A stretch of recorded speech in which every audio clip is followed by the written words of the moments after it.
Hi everyone, how's it going? James here. Welcome to another Vinyl Finds video. Very hot here in the UK and still been buying records here and there.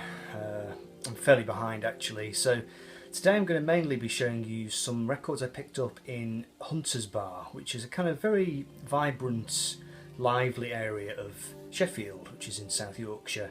So yeah, I was over visiting a friend and he took me round. I kind of do know the area anyway, but I didn't really know the charity shops, you know, the Goodwill stores. So he took me round and I found a few nice things, and so that's what I'm going to show you today. So in the background you can hear Clannad. This is music from the BBC TV series Atlantic Realm. I've never seen the series, but it's a lovely album. The reason I picked this up was Graham Watson, a cracking vinyl. Hello Graham. He showed a Clannad album not so long ago and he was really raving about it. Said it was a great sounding record. I knew who they were. They were kind of Irish folk band who introduced kind of slightly new age electronic-y aspects into what they do. This is largely keyboard driven. It does have a bit of kind of other stuff going on, a bit of brass in there. A few strings here and there, but it's mainly electronic. Lovely record. So there we go, that's Atlantic Realm by Clannad. I picked that up in Sheffield. Dirt cheap really. All these records are dirt cheap. I grabbed a copy of Mahalia Jackson's Greatest Hits. Didn't have any of her stuff on vinyl, so I was glad to add that to the collection. Walking Jerusalem, The Upper Room, obviously, you know, rousing gospel of the finest kind. I do have a CD compilation by her somewhere, but like I said, didn't have anything on vinyl, so I was pleased to pick that up. That's on Orange CBS. There we go. Oh, right, yes, I was pleased to grab this one. I do have a little small Floyd Kramer collection, which I keep meaning to show. Floyd Kramer, classic country and western pianist from back in the day. Famously he played piano on Heartbreak Hotel. Very, very influential pianist. He had a little signature lick which he used to do with his right hand, which if you hear it you kind of recognise it. You know, he's on all sorts of records, but he had an incredibly prodigious output as a solo artist, which is not that well known about. I do grab his records whenever I see them, which is not very often.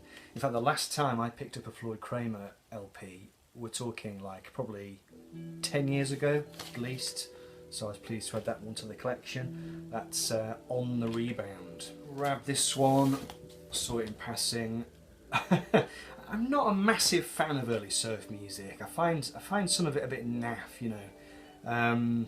I don't mean surf music as in kind of Wray surf guitar. I mean all the kind of surfboard songs. This has got stuff on it like Jan and Dean, the Hondells, the Beach Boys. I was somewhat startled to hear Jan and Dean sounding so like the Beach Boys. Then I did a bit of reading up about the subject and discovered that the Beach Boys actually sang on their records anyway, which is why they sound so similar. But that was a nice pick-up. That was only about £1 or something like that. This next one, I've shown a couple of people show this recently. This is Tanita Tikaram and Ancient Heart. I saw Graham show it, I saw Headley show it, I think. In fact, Headley says he's been to the place pictured on this album cover. It's in North Yorkshire somewhere, I think he said. And yeah, so this is kind of classic 80s singer-songwriter. She had a very deep voice, famously, at least when she sang anyway. I think it was Headley who said she has a really squeaky voice when she talks, which I thought was quite funny. Her big hit was Twisting My Sobriety, which I think was probably a top 20 hit in the UK in 1989. The rest of the album is really nice. It does suffer very slightly from that very studied electronic kind of 80s sound.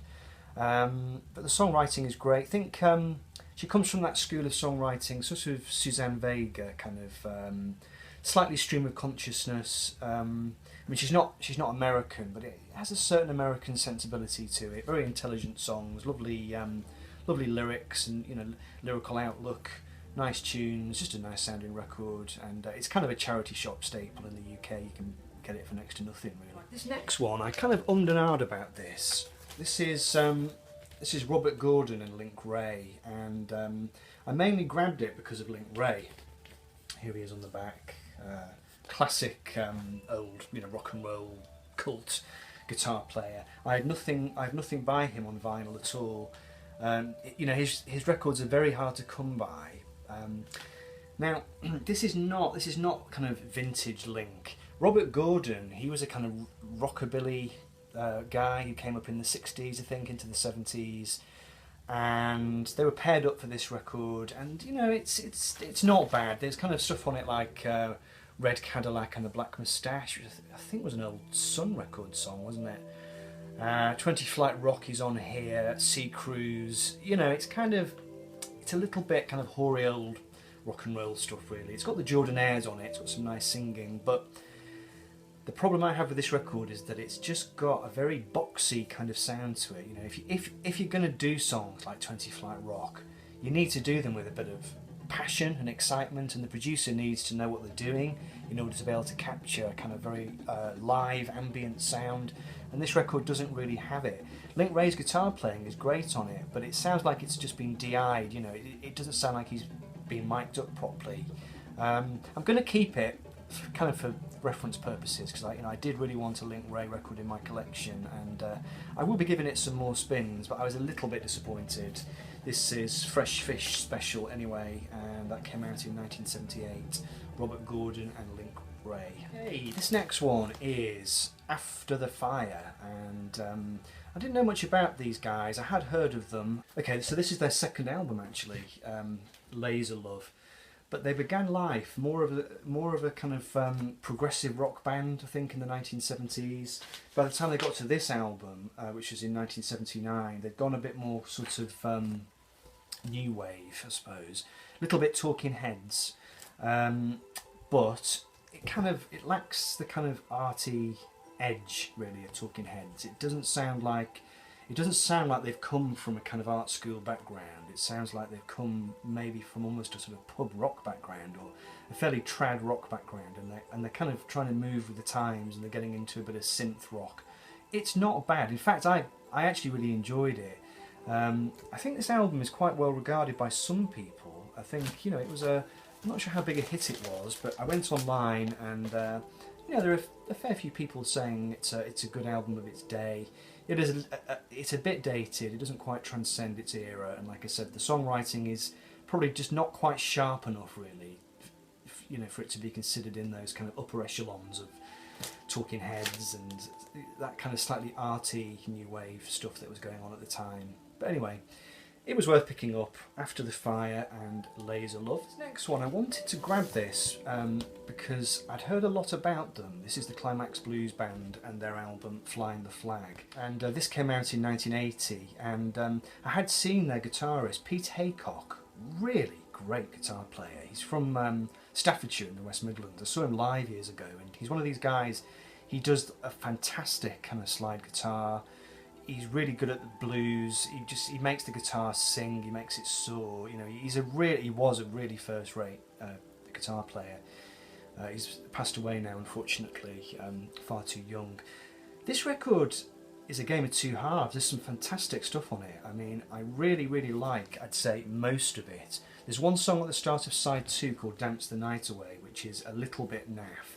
There are some synths on the record, a little bit kind of ill-judged. If they'd just gone with Pete Haycock's guitar and that kind of blues rock sound, it really would have been great, I mean, but I did enjoy it anyway. It's got a slightly pop symphonic side to it, very, very melodic, and Pete's guitar is in there, and yeah, I actually listened to this I think I listened to it about 6 times in 3 days, which just kind of goes to show how much I liked it. So I'm going to look out for more of their records. I don't know much about them, how many records they made, but I will definitely be seeking out more. And I'm curious to know whether there was maybe a kind of pre-era to this before the synths came along, where it was a little bit kind of earthier. But definitely a good thing to pick up. I love the cover. So that's After the Fire. Sorry, that's a Climax Blues Band and Flying the Flag. Now, this next one, the first time I listened to it, I wasn't that keen on it, and it was the weirdest thing because I listened to it for a second time, and it's kind of blew me away. I listened to it again and I really enjoyed it. I need to live with it a bit more just to make sure I wasn't being overly optimistic, but this is Manfred Mann's Earth Band and their album Angel Station. This is their 9th album, released in 1979. Manfred Mann, of course, I think he was a South African guy, wasn't he? He'd already had a big kind of flush of success in the 60s with the band Manfred Mann. This was the band that came after that, which had a more progressive sound. He was quite into classical music and symphonic music, and this album is quite conceptual. Apparently every song contains the same, I think it's the same 6-note phrase, creeps up in every song in different guises, so it has a kind of classical, melodic, conceptual side to it. It reminded me a bit of the band, the Alan Parsons Project, but probably better than that. Very clever songs. It's got Moog in it, you know, Moog solos, quite kind of convoluted keyboard solos. There's some guitar in it, there's some violin. Just had to cut because somebody was coming to the door, so in fact it's a different day now than it was a couple of seconds ago. I've had to come back to the video.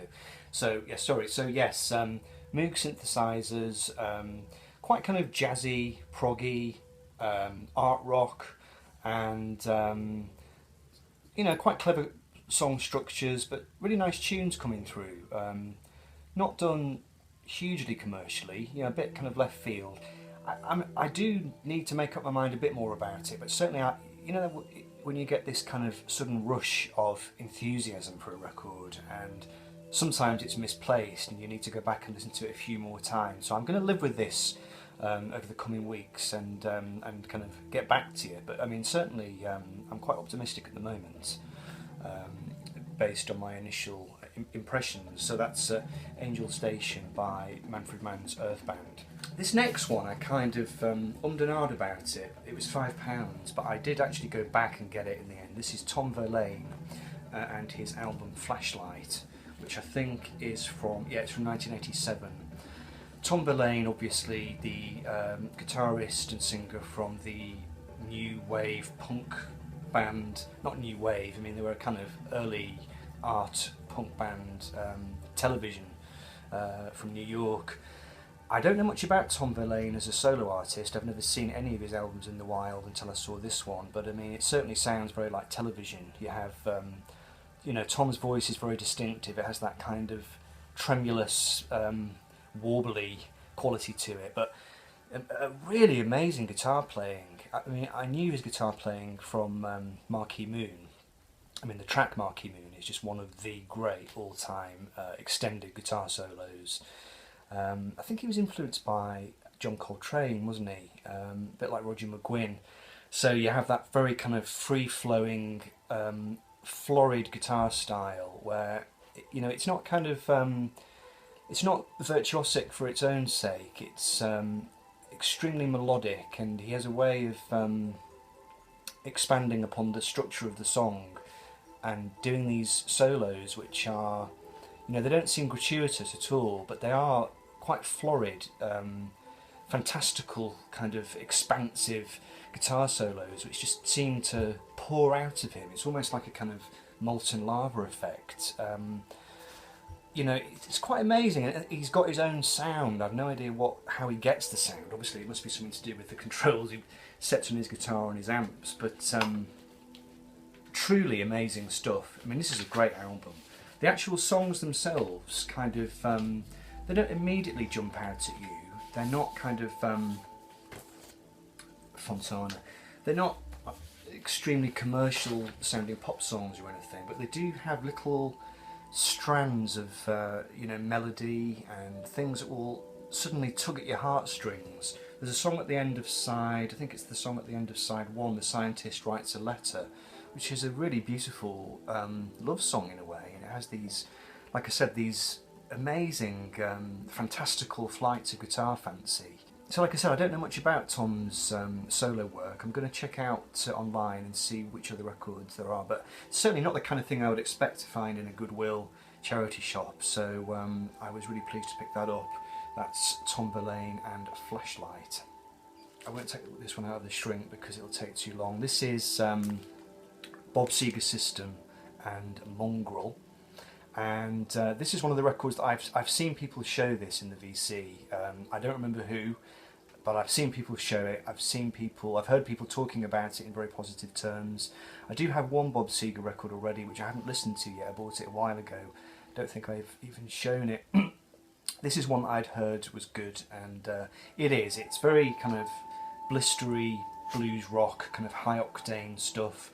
Don't know how many people are in his band, but it kind of reminds me a little bit of things like the Groundhogs, supercharged, electric blues playing with attitude, blues rock. Really good album. That very raw, blistering, rocky blues, rocked up blues kind of feel. So that was nice. That's just on the Fame. That's a Fame reissue. Not entirely sure what year that came out. I'll put it on the screen anyway. So yeah, that's the Bob Seger System and Mongrel. A great cover. And the last of the records I grabbed from Sheffield was just this one. I'm not really a fan of Chicago. I do like their song, is it If You Leave Me Now? I have that on a 45, and it's one of the best sounding 45s. In fact, one of the best sounding records I have in my collection. It's just super smooth, silky kind of sound, incredibly rounded, and just a beautiful, clear piece of production from the 1970s? So when I saw this was only, this was £3. It's not a comp I've actually ever seen before, and it's just Chicago's Greatest Hits, is it called? Chicago Greatest Hits Volume 2, actually, so I don't even know if I'm getting the kind of prime. Let's see, Baby What a Big Surprise, Dialogue Parts 1 and 2, No Tell Lover, Alive Again, Old Days, If You Leave Me Now is on here, Questions 67 and 68, Happy Man, Gone Long Gone, and Take Me Back to Chicago. It's always interesting when you don't know a great deal about a band and you pick up a Greatest Hits and it turns out to be a Volume 2. You sometimes don't know, okay, are these the actual classic top drawer hits, or is this the kind of second part of the band's career? I don't know, but I thought it was worth picking up for £3. Haven't listened to this one yet, but I will be getting round to it in due course. Just a couple of 12 inches. Let's see, I grabbed a copy of George Clinton, Do Fries Go With That Shake. So I thought that was quite good fun. Nice cover, a little bit risque. That's on Capitol, 1986. A bit of George Clinton. I have hardly any George Clinton on vinyl. I think I've got one Funkadelic album on record. Grabbed a copy of Borderline by Madonna, which is actually my favourite Madonna song. That was quite nice to find, in good condition. And it's got a dub remix on the B-side. I'm not a big one for 12 inches and dub remixes or anything like that, but I kind of wanted the song really. This one, I was talking to Hannah, Omaha Introvert, and she had shown an album by the band The Waitresses, and she mentioned this song, I Know What Boys Like, but this is the version by Shampoo, which came out, I'm not sure when this came out, 1995. I used to have this on a mixtape that I used to listen to in the car all the time, and I just used to love it. It's just a great kind of bouncy mid-90s dance disco track. It's nothing madly serious, obviously, it's not Bob Dylan, it's not Van Morrison, but it certainly used to brighten up my car journeys. And I don't know much about Shampoo. They were a kind of singing duo. I thought this was their song, but like I said, thanks to Hannah for putting me straight on that one. It was by The Waitresses originally, and it's just a song that I like, so I was pleased to grab that as a 12-inch, and it is a promo. And there's the girls on the back. Shampoo. Any Shampoo fans out there? I thought of Jorgen actually, from Sweden when I heard this. I don't know whether Jorgen likes Shampoo or not, but it has that kind of disco-y, dancey kind of sound that I know Jorgen likes. Okay, and just to finish off with just one eBay purchase, I picked up a copy of Holland. Now the reason for this, this is the Beach Boys obviously. I saw Graham Watson at Cracking Vinyl showing a 45, I think he showed the 45 Sail on Sailor, and he talked about it, and you know, he was saying how much he loved it. And this is an album which has been on my wants list for, you know, a long time. My Beach Boys collection is growing so slowly. I mean, I buy one album every couple of years, you know, but I saw this one at a good price on eBay, so I grabbed it, and what a fantastic record it is. Clearly one of the Beach Boys' greatest works. I'm not sure where it fits into their discography. I'm not a big expert on the Beach Boys' 70s work and how all the albums fit together into the catalogue, but I was really thrilled to pick this one up at a good price, and I need to continue apace now. There's certain Beach Boys albums that I know I need and which I don't have, so I need to get cracking with that. Okay, I was going to do some VCLT, but I think this video is going to get a bit long if I do that, so next time I'll do a VCLT video and some contest winnings as well. I have a few records to show. So hope you're all well, and if you've not checked out, I've done a couple of videos with a new friend of mine. His name is Jolly On. We did a video on kind of alternative 90s music, things like The Verve and shoegaze, you know, stuff like that. And then the last one we did one on Joy Division and Factory Records. So check those out. He's a great guy, Jolly On. He's a really good collector. He's just somebody that I've met reasonably recently, but he has a really amazing collection, and the format of the videos that we're doing together is very much looking at his records and me kind of asking him questions about them, and really, you know, trying to learn myself, because he's into fairly well, you know, music which I kind of like and which I've owned on CD through the years, but I've never been a kind of necessarily a big fan of the stuff that he's into. So it's just been really interesting, and I know, you know, I know lots of people who've kind of watched those videos and have really enjoyed them. So if you haven't checked out, I think I've called them James and Jolly On Discuss, and I'm hoping to do another instalment in the not too distant future. Okay, I'm going to leave you there, and I will see you all very soon. Have a great, whatever it is, week, month, and I'll be back for more videos in the near future. Take care, folks. Bye-bye. If we're going to Joy Division's first ever release... Can I sniff this? Of course you can. I have to sniff old artefacts. My viewers know this already, don't they? Okay, if you just carry on. And yeah, okay.